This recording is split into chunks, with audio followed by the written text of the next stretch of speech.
Excelente, excelente. Então, muito obrigado pela presença de quem está aqui ao vivo e a cores aqui no Zoom com a gente. Seja bem-vindo, seja bem-vinda quem está aí também nesse movimento do replay, né? Para quem está lá na plataforma, está vendo aí com os dias posteriores aí esse nosso movimento de discutir aqui os 5 desafios das equipes. E o nome que eu dei para o tema de hoje aqui foi o perigo da harmonia artificial, né? Então, seja bem-vindo, seja bem-vinda quem está aqui no ao vivo e também quem está aí no replay, né? Tem aqui o Leone comigo, o Renato, a Amandinha está chegando aí agora, vamos chegando aí, chat aberto, microfone aberto, sempre que vocês precisarem, tá bom?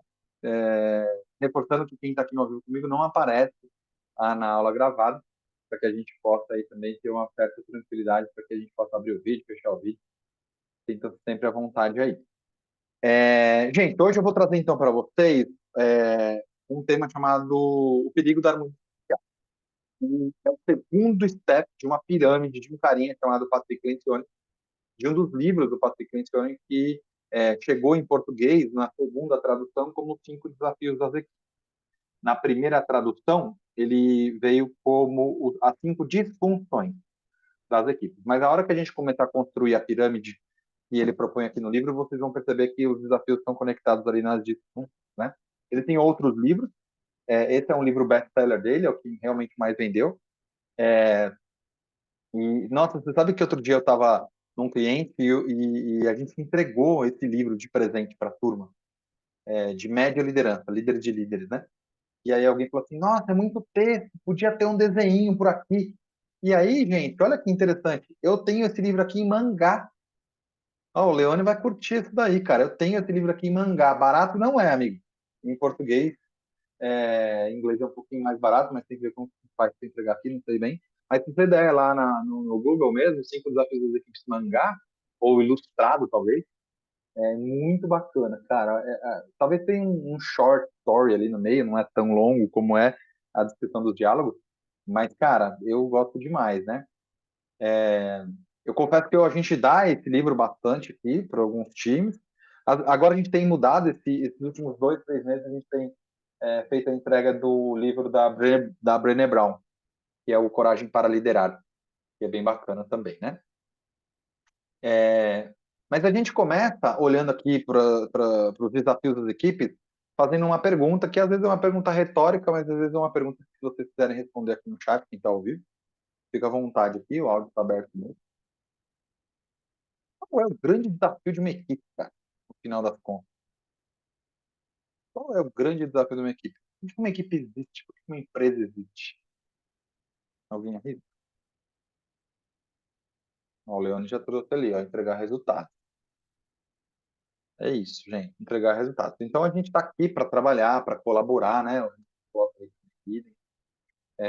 A gente está aqui então para construir coletivamente, para acolher as pessoas do time, para fazer o desenvolvimento. Para quem tem aqui as aulas comigo, vai sempre falar, dar apoio emocional e desenvolvimento técnico. É tudo isso que a gente tem que fazer. Mas, de uma certa forma, a gente não tem condições de fazer isso por um médio período de tempo se a gente não entregar resultados, né?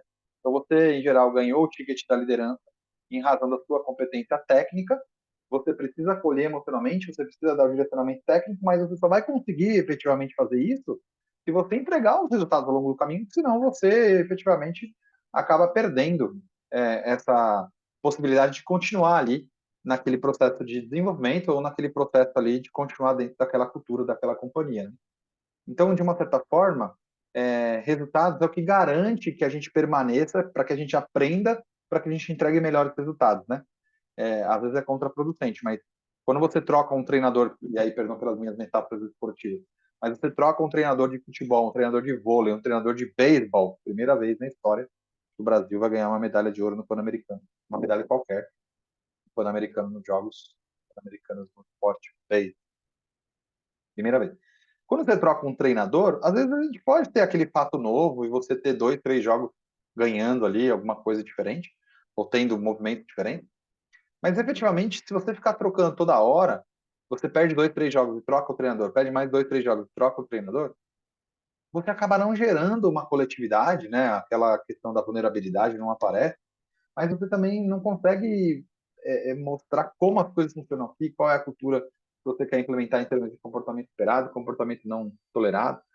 Então, de uma certa forma, você precisa garantir quick win, pequenos resultados, pequenas vitórias no primeiro movimento ali de ciclo de aprendizado, para que você ganhe de novo a renovação de volta de confiança da sua média liderança, da sua alta liderança, para você continuar ali. Então, entregar resultados é fundamental para qualquer time do planeta, mas se a gente ficar trocando um treinador toda hora, a gente não vai conseguir entregar nem aquele que é possível sem muito esforço, digamos, só tomando competência técnica do time.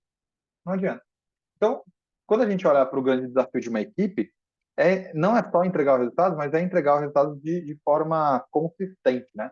Não adianta nada você ganhar um campeonato e depois ser rebaixado no outro, né?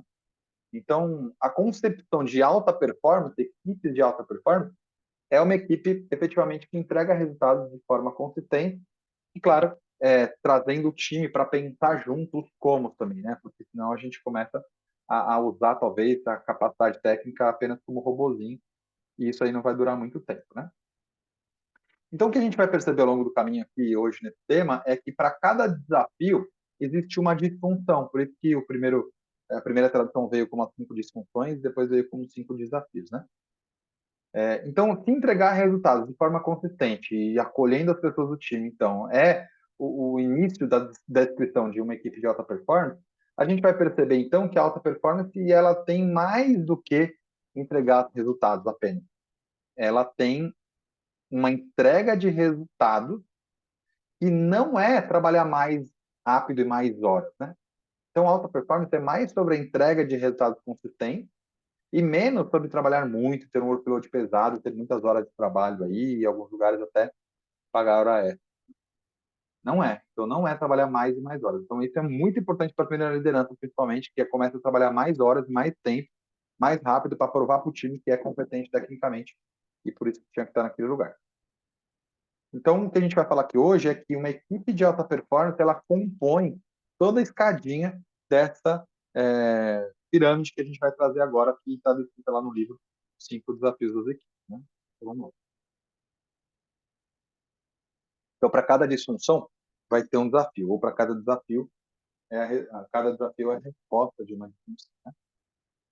Então, a base da pirâmide vai ser fundamental. Só que a base da pirâmide, lá embaixo, aquela parte maior, ela é fundamental para quê? Para a gente focar nos resultados, para a gente entregar os resultados que a gente se propôs ali. Mas para a gente entregar os resultados, a gente precisa gerar no time um senso de responsabilização mútua, coletivo, do todo, responsabilização mútua. Mas para que a gente possa ter no time esse movimento de responsabilização mútua, a gente vai precisar gerar um comprometimento do indivíduo. Então veja que o foco nos resultados lá em cima, na ponta da pirâmide, ele é o final, tá bom? Ele é a consequência. Veja, a gente não acredita aqui em gestão de resultados, porque resultado é consequência. Quando você vai fazer uma reunião de resultados, em geral, você está olhando no retrovisor.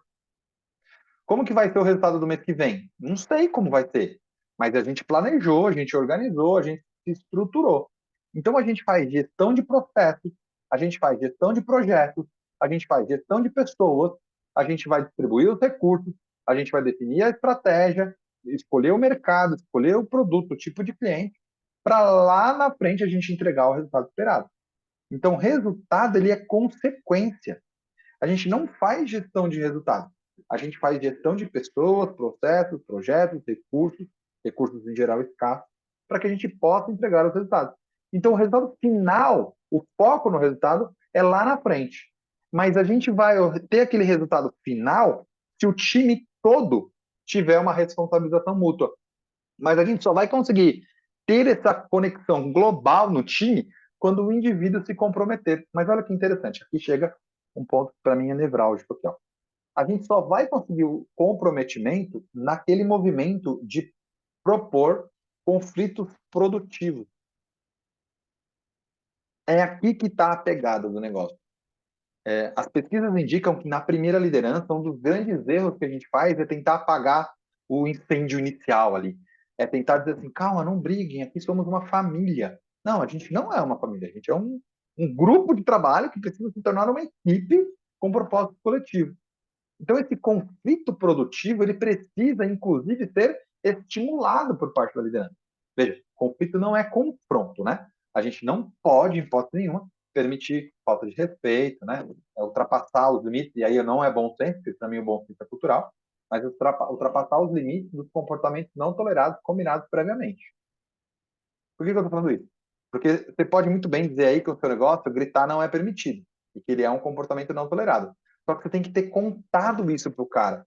Porque aqui a gente tem clientes de todo tipo de negócio, de indústria, de segmento, que às vezes gritar faz parte do processo de comunicação. Quer ver um exemplo? Frigorífico.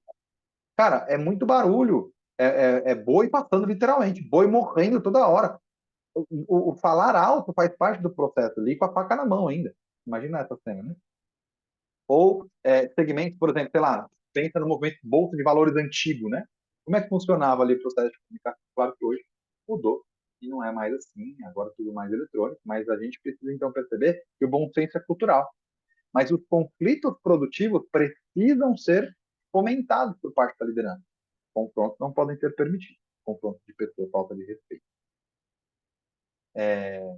E é por isso que eu digo também que o papel da liderança é abrir espaço, é abrir espaços com perguntas, é abrir espaços por meio de provocações, é abrir espaços para a tolerância ao erro, porque o erro faz parte do processo, é abrir espaço para que o time fale sem a sua presença, né? Eu costumo brincar que o seu time tem que ter reunião com você e reunião sem você, né? Então, comigo e semigo, né? Então, como que eles se falam sem você ali, né? Porque eles estão se falando ali pelos corredores, pela rádio corredor, ou a rádio Teams, ou a rádio Slack, whatever que você use por aí, né? Então a gente precisa perceber que tentar amansar os ânimos do time para que eles não discutam, às vezes é contraproducente, não faz sentido, eles têm que discutir. Só que aqui é um conflito produtivo, conflito de ideias, né? Mas isso só vai acontecer, gente, quando a gente olhar para o movimento de confiança entre as pessoas do time, né? Então, o que é importante a gente demarcar aqui, tá bom? O que é importante a gente demarcar? Processo de confiança, ele se constrói por meio dos relacionamentos individuais. Então, líder liderado, por meio dos one-on-one, por meio dos nossos diálogos de desenvolvimento, por meio das nossas conversas, as nossas interações não técnicas, a gente vai desenvolvendo aquele processo de confiança líder liderado. Mas esquece essa relação só matricial, perdão, só hierárquica líder liderado. Pensa numa relação matricial, ou seja, entre o time, ou entre outras áreas, entre colegas, pares de outras áreas. Esse processo de confiança também é assim. Ele vai precisar, de certa forma, de tempo, de quilometragem, de olho no olho, né? É claro que tempo só não basta, né, gente? Por quê? Tempo só não basta. Porque eu tenho certeza que você conhece aí alguém que quanto mais você convive, menos você confia. Então, confiança não tem a ver só com o tempo. Confiança tem a ver com o tempo, mas tem a ver com a demonstração de walk the talk, né? Que é aquela expressão em inglês que é eu falo aquilo que eu faço, né? Isso não tem a ver só com o líder liderado, tem a ver com o meu coleguinha do lado, né? Ele me prometeu me mandar um e-mail, não mandou. Prometeu atualizar a planilha, não fez. Prometeu resolver um bug no fim de semana, não arrumou. Uai, então depois da quarta vez eu já percebo que talvez a demonstração de confiança não exista por parte dele, por mais tempo que eu convivo com ele ali, né? Então, a gente vai perceber que a gente pode ler a pirâmide de várias formas, né? Então, de cima para baixo, como eu li aqui, né? A gente só vai ter foco nos resultados quando o time se responsabilizar mutuamente. A gente só vai se responsabilizar mutuamente quando as pessoas se comprometem. As pessoas só se comprometem quando existe conflito produtivo. O conflito produtivo só vai existir quando a confiança estiver estabelecida naquele time lá. Pausa no Patrick Lencioni para olhar a minha metáfora do aquário. A metáfora do aquário, ela olha uma ideia de que a segurança psicológica ela vai ser construída no coletivo. Então, segurança psicológica não é só responsabilidade da liderança, ele é do time todo. Agora, confiança é responsabilidade da liderança, porque confiança é essa história que a gente acabou de falar sobre o olho no olho, que é o quanto que eu dedico tempo para falar com o indivíduo do meu time e o quanto que eu abro espaço para que as pessoas se falem entre eles, não só no individual, mas também no coletivo, sem a minha pessoa. Então, como que a gente faz a gestão do desenvolvimento? No one-on-one. Como a gente faz a gestão do clima? No aquário. Como a gente faz a gestão da confiança? No one-on-one, no individual, no abrir espaço para que eles se falem. Vamos dar um exemplo clássico do que acontece aqui, para a gente olhar por que a harmonia artificial acontece no segundo degrauzinho ali, né, do conflito produtivo. Então vamos avançar só um slide para a gente olhar o outro lado da moeda, então. Se esses são os desafios, vamos falar aqui, depois eu volto naquele slide, quais são as disfunções, né? Então a gente tem assim, ó, eu preciso de confiança para gerar o conflito produtivo, mas a ausência de confiança, de uma certa forma, vai levar para o medo do conflito. Então eu vou, em inglês aqui é o avoidance, né? Eu vou evitar o conflito. Né? Evitando o conflito, eu não tenho comprometimento. Então vou dar um exemplo, né? Clássico. Projeto novo, alguém traz um projeto novo, e aí o gestor no final fala assim, e aí, tá tudo bem? Clássico, né, gente? Aquele negócio assim, tá tudo bem. Alguém tem alguma pergunta? Não. Quer falar uma coisa? Não.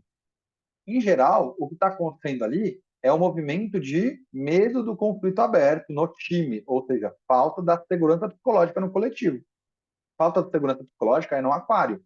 Mas por que tem aquela falta de segurança psicológica? Porque eu não confio nos indivíduos do meu time ou na minha própria liderança. Então a gente começa a trabalhar uma agenda de liderança. Lembra que não existe líder sem agenda de liderança. A gente começa a trabalhar o processo de liderança por meio das conversas individuais, por meio de perceber interesses, vontades, gostos, dificuldades até de comunicação, mas também dificuldades de expressar os medos e os receios, né? E aí, então, a gente precisa fazer esse movimento de aproximação do ser humano. A partir desse movimento de aproximação individual, é que a gente cria um sentido coletivo de que os conflitos são produtivos e são importantes, para que a gente não deixe de se comprometer afinal. Tenho certeza que você aí já recebeu um plano de ação por e-mail dizendo cumpra CC. Aqui está o roadmap para você fazer sozinho aí. Faz aí. Aí você olha aquelas ações, assim, aqueles detalhamentos, e fala, gente, de onde saiu essa porcaria? A gente faz isso aqui mês passado, a gente fez mês passado 3 vezes, não deu nada, né? Isso aqui não vai funcionar, a gente já usou isso aqui antes, não deu certo. E aí você vai e não se compromete, né? Em geral, o plano de ação não dá certo porque você nem tentou. Por que você não tentou? Porque você não participou da construção. E por que você não participou da construção? Talvez falta de entendimento do papel da liderança, de que incentivar os conflitos produtivos para melhorar talvez a descrição ou a escolha das ações do plano de ação é parte também do processo de envolver o time nas decisões. E aí, quando falta comprometimento, que a gente não fez até o final, a parada vira um muro de lamentação. Putz, como que eu vou cobrar dele se nem eu fiz o meu melhor trabalho? Como que eu posso cobrar dela, dizendo que a planilha dela não estava muito boa, se o meu PPT de ontem eu fiz em 5 minutos, muito meia boca? A partir do momento que eu cobro alguém, esse alguém ganha o ticket de me cobrar também. Então, esse movimento de evitação da responsabilidade é muito ruim, não só para o negócio, mas para o clima, né? Não só para o negócio, mas para o clima também. Então, de uma certa forma, a gente fica pensando qual é o bloco mais importante, né, da pirâmide aí. Qual é a linha? Qual é o step? Alguém tem alguma referência? Tem um chat aqui, um chat. Alguém tem alguma percepção, alguma hipótese? Quais desses degraus aqui da pirâmide do Patrick menciona é o mais importante para a gente?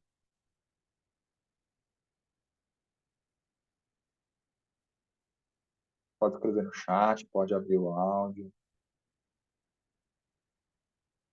Tem um chat ali, ó. O medo do conflito também está relacionado a discussões menos políticas, mais de resolução de problemas. Claro, né? Então, por exemplo, você tem alguém que precisa resolver um determinado problema, ou pior, tem um problema que foi causado por alguém do time, né? Às vezes não é maldade no coração, é um problema técnico, uma falta de atenção, muitas vezes. Como que a gente faz para a gente fomentar esse movimento aqui de conflito produtivo no time, né? Se às vezes o time não se fala ou aciona a liderança, não é, Leone? Aciona a liderança para falar, você pode me ajudar aqui porque ele causou um problema? Ó, em geral, quando a gente fala, ele causou um problema, vem me ajudar, a gente está dizendo assim, cara, eu ainda não confio muito naquela pessoinha. Você pode fazer uma intervenção para mim? Mas eu acabei de perguntar para ela se estava tudo bem, ela disse que estava. É porque publicamente a pessoa não vai assumir que tem um problema de relacionamento ou uma dificuldade de comunicação. Logo, a gente tem essa falta de comprometimento. E aí, onde que fica aqui a falta de atenção aos resultados? Ela é substituída pelo medo ou pelo ego, né? Pelo medo ou pelo ego. Vamos chegar lá, tá bom? Ó, tem um chat. A confiança é a base de tudo. Boa. Olha lá. Então, a confiança é a base de tudo, né? Então, a confiança, sim, é a base de tudo. E a gente vai perceber que, apesar dela ser a base de tudo, ela não é, de uma certa forma, observável. A confiança, sim, é a base de tudo, mas ela não é observável. Como assim, Matarazzo? Se eu chego e falo assim, deixa eu fazer uma pergunta, você confia no seu chefe? Qual é a probabilidade da pessoa falar, não, não confio? Muito baixo, muito baixo. Ou vai falar assim, claro que eu confio, sempre que eu precisei estava aí. Ou vai criar subterfúgios, tipo assim, eu estou aqui há um mês nesse time apenas, estou ainda conhecendo, mas até agora, tudo certo. E quando não confia mesmo, busca outro tipo de afirmação, assim, depende. Quando está na mão dele, eu confio, mas muitas vezes vem lá de cima, e aí não tem como confiar. E aí começa a criar todo tipo de desculpa para dizer, olha, eu não confio, mas eu não posso falar aqui abertamente. Principalmente se for um treinamento corporativo, né? Com RH na sala, né? Ou com o próprio líder, às vezes, dentro do time aqui. Então, como é que funciona esse movimento de falar que confiança é a base da pirâmide, mas que ela não é observável, né? A confiança ela não é observável, mas ela é a geradora desse medo do conflito produtivo. O medo do conflito produtivo, sim, é observável. Então, se bem a base da pirâmide é a confiança, eu confio, mas eu não vou falar na frente dele. Se bem a base de tudo é a confiança, o ponto mais importante para a gente é o medo do conflito produtivo. Por quê? Porque ele sim é observável. Então, com uma ausência de confiança, a gente não vai assumir os erros. E quando a gente não assume os erros, a primeira coisa que a gente faz depois de errar é colocar tempo e energia para ocultar. A gente evita pedir ajuda para o time, vai pedir ajuda às vezes fora, para tentar tampar o sol com a peneira, né? Então a gente não percebe que o time não se confia, porque aquilo não vem à tona. Principalmente numa pergunta direta: por que você não confia nas pessoas do seu time? Por que você não confia nos seus colegas? Essa pergunta é muito direta, muito dura, não ajuda a trabalhar a vulnerabilidade. Então, aqui, mais que inquisição, mais que pergunta direta, o que vale a pena é a gente observar o movimento do time. O medo do conflito produtivo ele vai gerar, então, esse movimento de evitar as discussões, de alguém falar assim, não, calma, calma, não vamos brigar não, tá tudo certo, a gente vai resolver, vai dar certo, fique tranquilo, vai dar certo o quê, moço? Se a gente não resolver agora qual é o próximo passo, não vai dar certo. Só que a gente evita ter esse tipo de conversa dura. Então, toda vez que a gente não tem confiança, o que a gente vai observar é evitação de conflito, é um silêncio maior no time, falta de ideias para solucionar determinado problema, perguntas que são feitas no individual e não no coletivo. Exemplo maior, mais duro, é quando você está ao vivo e a cores aqui, como a gente está agora, e sobe um Slack, sobe um Teams do particular. E, moça, mas você está na mesma reunião que eu, cara, por que você não bota aqui a pergunta? Existe confiança nesse um a um, isso é bacana. O que não existe é a confiança no coletivo, chamado bem de segurança psicológica. Então, a gente não consegue perceber a falta de confiança perguntando, mas a gente consegue perceber a falta de confiança por meio da observação da falta de conflito produtivo. E aí, quando a gente não assume os erros e quando a gente não é vulnerável, a gente começa a avançar por um momento em que a gente tenta manter um clima bom, um clima aparente, mas não é um clima real do time. Quando a gente faz isso, então, a gente mantém o que a gente chama aqui de comportamento ambíguo, né? Por que ambíguo? Tem uma pergunta? Não. Tá tudo certo? Tá. Quer falar alguma coisa? Não. Mas por que você não fez a porcaria do plano de ação que a gente combinou, então? É porque não ia dar certo.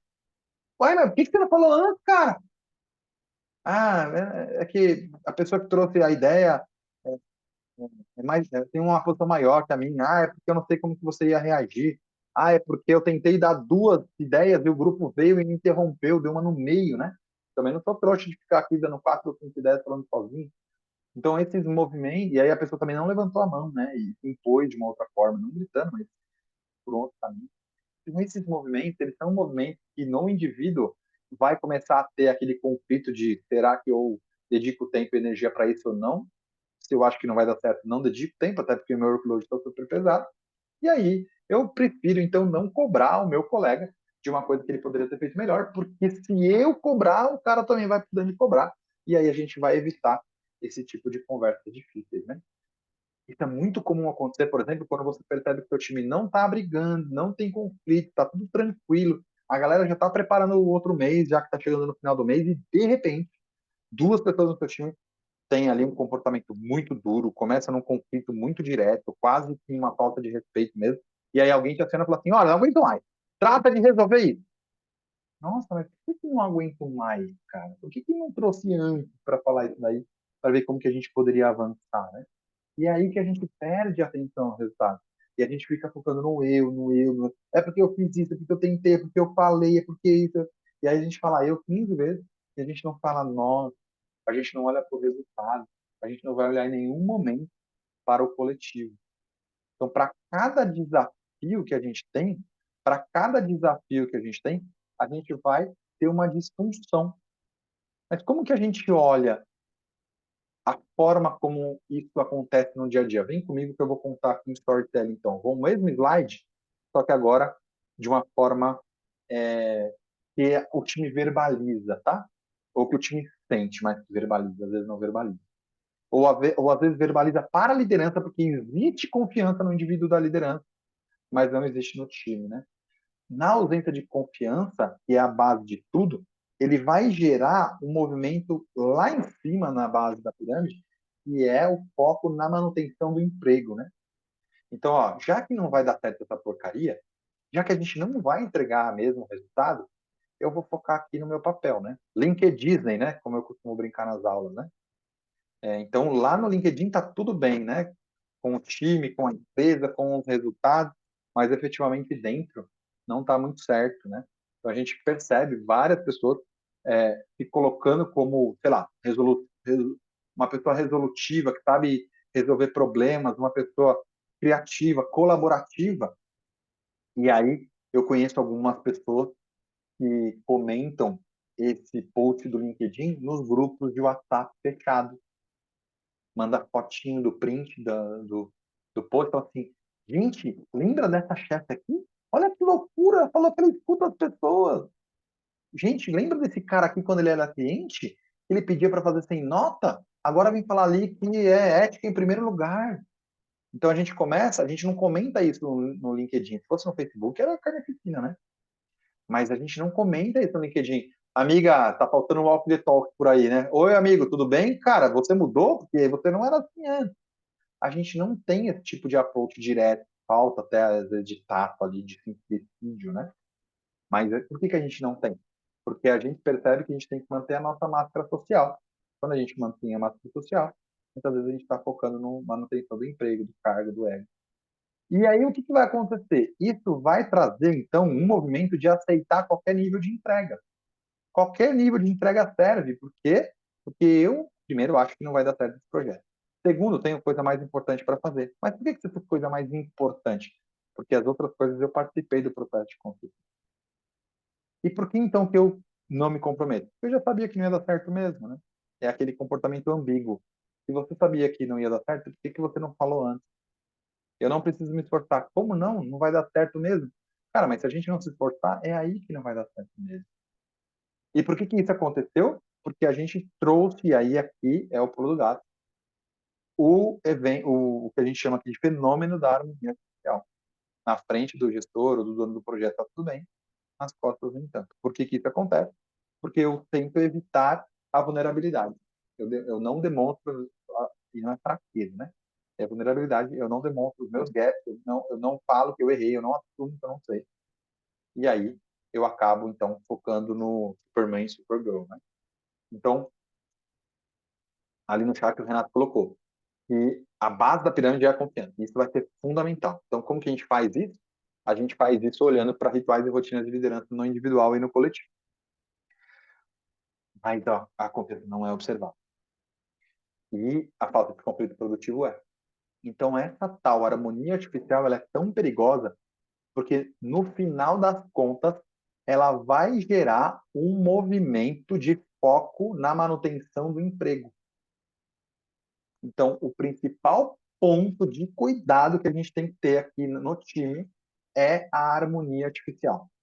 A gente não pode permitir que na nossa frente está tudo bem e no grupo de WhatsApp todo mundo menos ele, todo mundo menos ela, lá no Teams, lá no Slack, já lá no outro canal de comunicação formal ou informal, o grupo traga então questionamentos sobre a capacidade do grupo entregar ou da crença de que aquilo vai funcionar. Deixa eu colocar o slide completo para a gente comparar um pouco. Então tá bom. Vamos ver como que a gente direciona isso para a agenda de liderança, tá? A agenda de liderança ela precisa contemplar movimentos de construção de confiança individual. Ela precisa contemplar movimentos coletivos de reunião, de checkpoint, de crescimento individual e coletivo e entendimento do propósito. Todo mundo junto, mais a liderança. E ela precisa também contemplar movimentos em que a liderança vai provocar espaço sem ela mesma participar e com o time gerando esse movimento de construção da confiança entre eles e de estabelecer um canal formal, não só informal, mas formal, de comunicação para que eles possam tirar pequenas dúvidas, para que eles possam fazer pequenas solicitações entre eles, sem ter que acionar a liderança toda hora. Respira e vamos lá trazer algumas indicações bibliográficas então.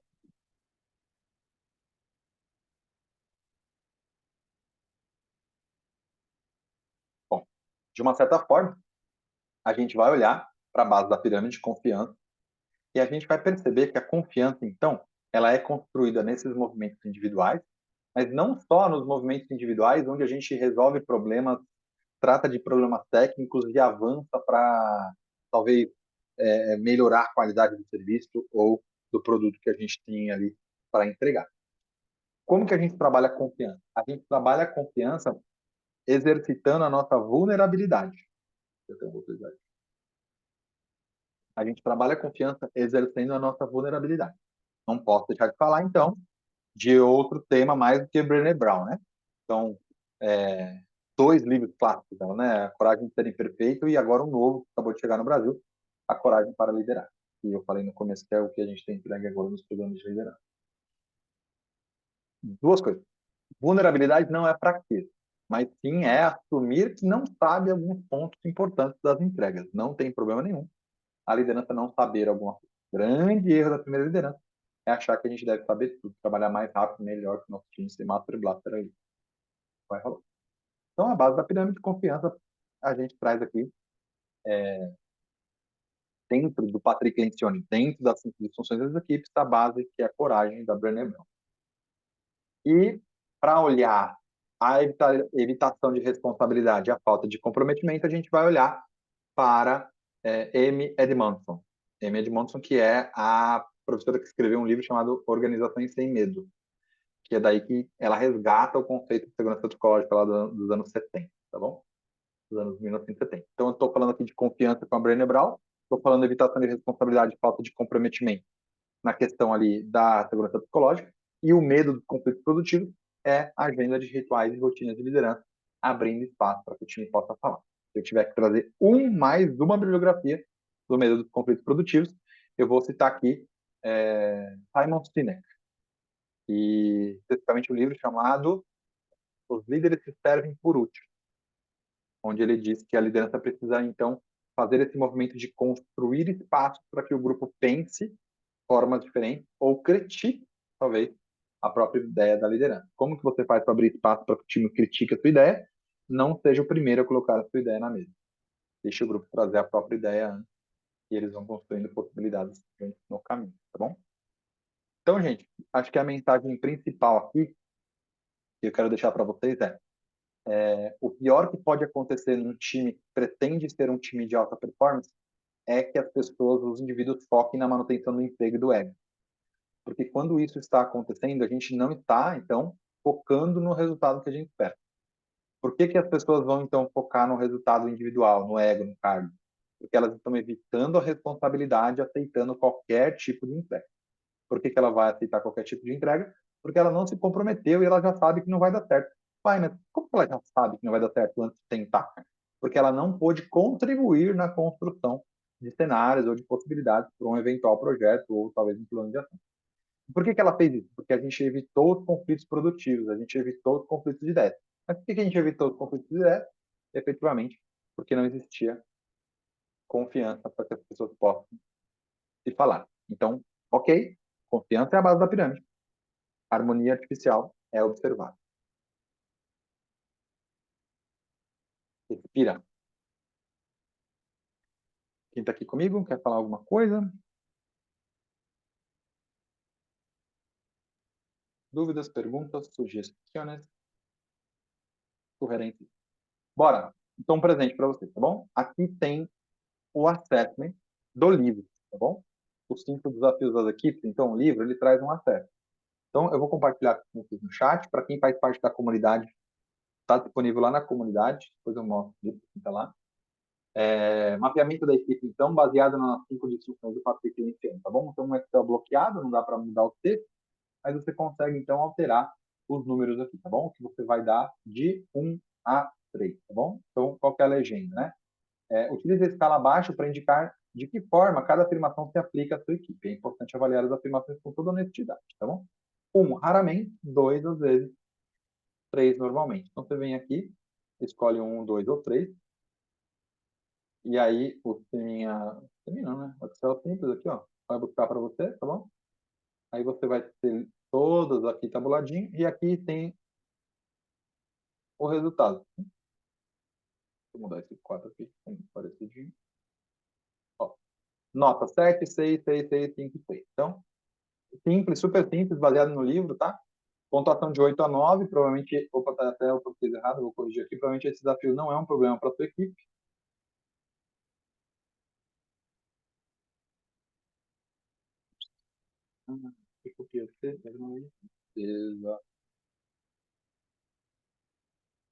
Pontuação de 6 a 7, ó, indica que o desafio pode ter um problema. E 3 a 5, provável indicação de que esse é um desafio que você vai enfrentar.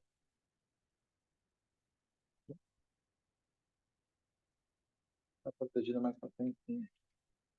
Seja qual for a sua pontuação, é importante ter em mente que qualquer equipe necessita de um trabalho constante. É mais um processo, não é um evento, tá bom? Não é. Então, tá lá na comunidade, dá uma olhadinha na comunidade. Tem gente que não está na comunidade. O que é a comunidade, gente? A comunidade é um espaço de troca, é um espaço onde eu concentro todo o meu conteúdo lá. Tem aqui esse movimento inicial das boas-vindas, de explicar o que é a comunidade. Tem as indicações iniciais aqui no começo e aqui. Alguns se apresentam, outros não. Ó, a gente está com mais de 60 pessoas na comunidade agora. Eu falei 50, né, Leonel? Mais de 60 pessoas na comunidade. As pessoas se apresentam aqui. Aqui no conteúdo em cima, a gente tem os cursos. Tem o curso completo de primeira liderança, o curso completo das metáforas da liderança e tem um livro, audiobook do livro, além do PDF. Muita gente tem o PDF, aqui tem o audiobook também. E aqui, na lateral esquerda, tem bastante informação. Então, as pílulas de conteúdo, temas que a gente vai gravando ao longo do caminho, os encontros mensais da comunidade, onde essa aula vai estar gravada lá depois. Matarazzo Podcast, que sai antes aqui na comunidade do que para o público. Artigos que a gente escreve ao longo do caminho. Fórum aberto, trocas, ideias. Indicações de TED Talk. Quer assistir um filme? Veio um filme aqui, tem várias indicações, tem a ver com liderança. E aqui tem todos os templates que a gente trabalha. Os templates, aqui eu tenho todos abertos, mas vocês não vão ver todos de uma vez, ó, aqui do lado aqui, né? Conforme o tempo vai passando de acesso à comunidade, vai abrindo os templates aqui, tá bom? Então, alinhamento de papéis, feedback, regras do aquário, conversas difíceis. E aqui nos outros templates, eu já coloquei hoje esse template aqui, Eu vou mandar também no chat para quem não está lá na comunidade. Tá bom? Então, aqui nos outros templates, encontra lá também esse assessment das 5 de swing, beleza? Então, para quem está vendo aqui no ao vivo ou está vendo aí no gravado, eu vou deixar o link ali depois. Está crescendo, está crescendo. Olha o Leonid dizendo que está crescendo. Deixa eu mandar o link aqui. Não pode mandar o link porque o arquivo está sendo utilizado. Ok, don't worry. Peraí, só um minutinho. Ó, gente, está aqui no chat, tá bom? Deve carregar aí um Excel leve, beleza? Para quem não está lá, comunidade, se tiver interesse, tem um dia grátis para você navegar e olhar como é que funciona. Lembrando que a gente tem sempre uma aula ao vivo por mês aqui na comunidade, tá bom? Então, para quem está aqui no ao vivo, obrigado pela participação. Para quem está no gravado também, deixe os comentários aqui embaixo. Se você está vendo na comunidade, deixe os comentários para me interagir também, tá bom? Até a próxima.